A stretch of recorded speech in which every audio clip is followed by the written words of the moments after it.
Cadre है वो भी गवर्नर के समक्ष सामने आएगा, उनकी भी परेड होगी, उनके भी गुट का लेकर अब जो है वो सामना होगा। बीजेपी पूरी तरह से तैयार है कि उनके पास अभी भी 106 एमएलए उनके खुद के हैं, साथ ही साथ उनके पास इंडिपेंडेंट एमएलए की संख्या भी काफी ज्यादा है। इस बात को बिल्कुल भूलना नहीं चाहिए कि जहां राज्यसभा में भी एक ऐसी सीट पर उनकी विजय हुई है जो कि बिल्कुल तरह से एक्सपेक्टेड नहीं थी, जिस पर वोट लेकिन नंबर अब ऐसा लग रहा है कि क्योंकि बीजेपी के पक्ष में दिखाई दे रहे हैं और ये नंबर्स को लेकर जो पूरा गणित बिठाया है उसके बाद देखिए पूरी तैयारी के साथ देवेंद्र फडणवीस महाराष्ट्र के पूर्व मुख्यमंत्री अब पहुंचेंगे कुछ ही देर में राजभवन। सरकार बनाने का दावा वो वहां पर पेश करेंगे और उसके बाद जिस तरह की खबरें निकलकर सामने आ रही हैं सूत्रों से 1 जुलाई को मुख्यमंत्री पद की शपथ ले सकते हैं, जिस बात को शिवानी अभी कंफर्म भी यहां पर कर रही है। तो अब महाराष्ट्र के इस पूरे सियासी घटनाक्रम में ये बड़े डेवलपमेंट्स इस वक्त आप देख रहे हैं, यानी जो ये सियासी संकट लगातार चलता हुआ आ रहा था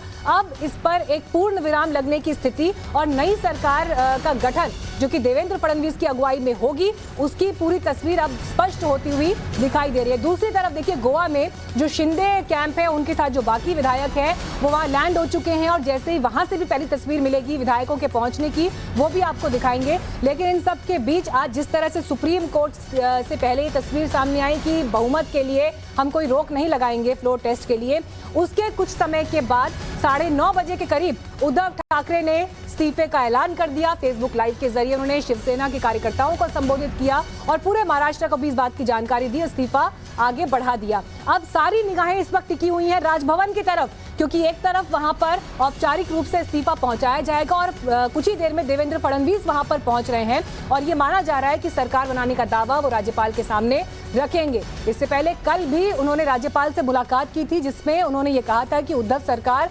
अल्पमत में है, उनके 39 विधायक पहुंचे हुए हैं गुवाहाटी में, लिहाजा बहुमत परीक्षण की दिशा में आगे बढ़ा जाए और उसके बाद से ये लगने लगा था कि अब इस मामले का पटाक्षेप होता हुआ जल्द ही दिखाई देगा। तो शिवानी अब क्या माना जाए, कितनी देर में और पहुंच सकते हैं देवेंद्र फडणवीस, और अगर कुछ और खबरें भी आपके पास आ रही हैं कि अकेले आ रहे हैं, कुछ और नेता या विधायक बीजेपी के उनके साथ मौजूद होंगे?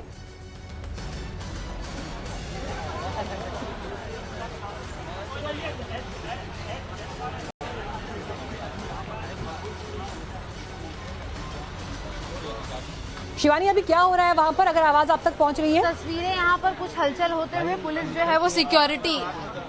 जी बिल्कुल यहाँ पर जो है और ज्यादा पुलिस डिप्लॉयमेंट सीनियर ऑफिशियल्स और आ चुके हैं। यहाँ पर मीडिया को पूरी तरह से रोकने की कोशिश की जा रही है, बैरिकेडिंग के पीछे जाने के निर्देश दिए जा रहे हैं क्योंकि कुछ अगले चंद क्षणों में जो हैं वो मिलिंद नार्वेकर पर्सनल सेक्रेटरी उद्धव ठाकरे के यहाँ पर बाहर निकलने वाले हैं।